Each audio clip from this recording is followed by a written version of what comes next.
دنیا میں تقریباً 7 لاکھ لوگ ہر سال سوسائڈ کرتے ہیں۔ فیصل آباد کے علاقے صابری ٹاؤن میں بجلی کے مہنگے بل اور قرضوں سے تنگ آ کر نوجوان نے خودکشی کر لی ہے۔ دلی کے منڈاولی میں ایک یووتی نے اپنے دبلے پتلے شریر کی وجہ سے خودکشی کر لی۔ Nearly 50,000 Americans died by suicide last year, more than any year on record.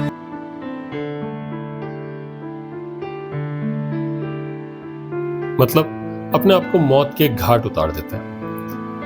اس کو اگر ہم میل اور فیمیل کے اندر کمپیئر کرتے ہیں تو تقریباً 80% مرد حضرات اپنے آپ کو اپنے ہاتھوں سے اپنی جان لے لیتے ہیں اور تقریباً 20% اس میں عورتیں۔ اگر ہم ایج گروپ کے اندر بات کر لیں تو سب سے زیادہ جن کی پرسنٹیج ہے وہ ہیں 85+۔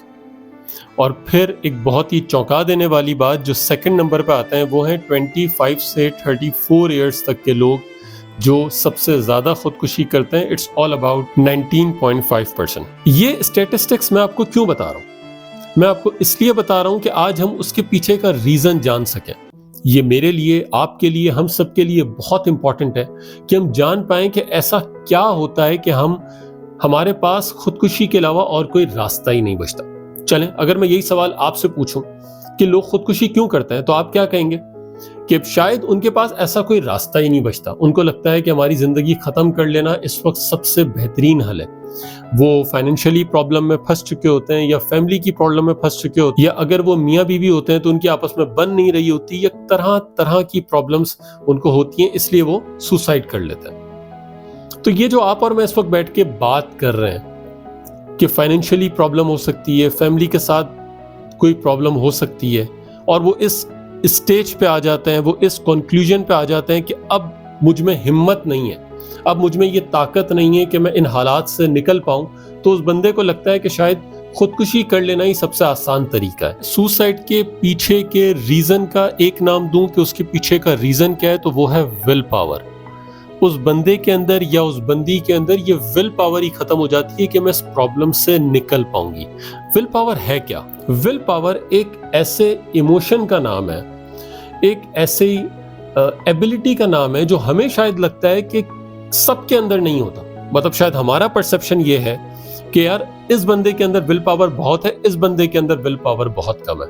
ایسا نہیں ہے، ول پاور سب کے اندر ہوتا ہے۔ اب آپ اس کو اس طرح سمجھیں کہ فار ایگزامپل ایک بندہ نیا کرکٹ کھیلنا شروع کرتا ہے تو وہ پہلے اپنے کسی اکیڈمی میں اس کے پیرنٹس اس کا ایڈمیشن ہوتا ہے وہاں پہ، پھر وہاں پہ وہ سیکھتا ہے، پھر وہ فرسٹ کلاس کھیلتا ہے، پھر وہ انڈر 19 کھیلتا ہے، پھر وہ انٹرنیشنل میچ کھیلتا ہے، اور پھر انٹرنیشنل میچ کے بعد بھی وہ کچھ میچ جب کھیل لیتا ہے، 50 میچ 60 میچ، کچھ اس کی سینچریز بن جاتی ہیں، کچھ اس کی 50s بن جاتی ہیں، تو پھر اس کے اندر ایک اعتماد بلڈ اپ ہوتا ہے، اس کی اسکلز اور زیادہ پالش ہونا شروع ہوتی ہیں۔ بالکل ایسے ہی ول پاور کا معاملہ بھی ہے۔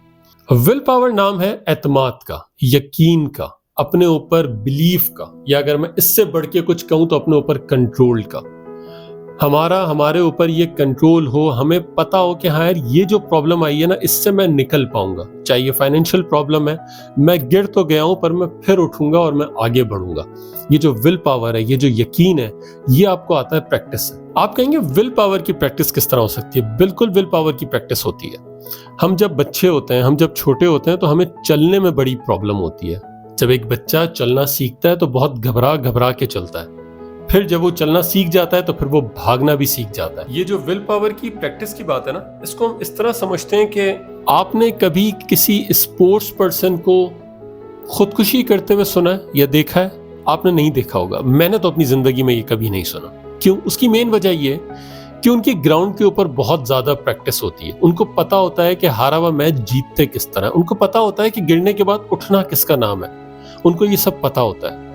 تو آپ جب چھوٹے چھوٹے گول اپنے اچیو کر پاتے ہیں نا، تو آپ کے اندر اعتماد پیدا ہوتا ہے۔ آپ کہتے ہیں ہاں یار میں یہ کر سکتا ہوں، میں یہاں تک پہنچ سکتا ہوں۔ جب میں اس حالات سے بھی نکل پایا تھا تو میں ان حالات سے بھی نکل پاؤں گا۔ تو یہ ان کے لیے بہت آسان ہوتا ہے کہ جو لوگ اپنے آپ کو مشکلوں میں یا تو ان کو حالات ڈالتے ہیں یا وہ خود اپنے آپ کو ڈالتے ہیں چیک کرنے کے لیے۔ یہ بہت امپورٹنٹ ہو جاتا ہے بعض اوقات کہ آپ کو اپنے آپ کو چیک کرنا ہوتا ہے کہ یار میں یہ کر پاؤں گا یا نہیں کر پاؤں گا۔ اسی لیے بولتے ہیں کہ ہمیشہ اپنے آپ کو کمفرٹ زون میں مت رکھیں، اپنے آپ کو ذرا کمفرٹ زون سے باہر آنے دیں، کچھ چیزوں کو ٹرائی کرنے دیں، کچھ رسک لیں۔ اور میں آخر میں ایک چیز اور بولنا چاہوں گا کہ اپنا کنیکشن اپنے رب کے ساتھ آپ مضبوط کر لیں۔ اپنا بہت خیال رکھیے گا۔ اگلی ویڈیو میں آپ سے بہت جلد ملاقات ہوگی۔ Till then take good care of your self. اللہ حافظ.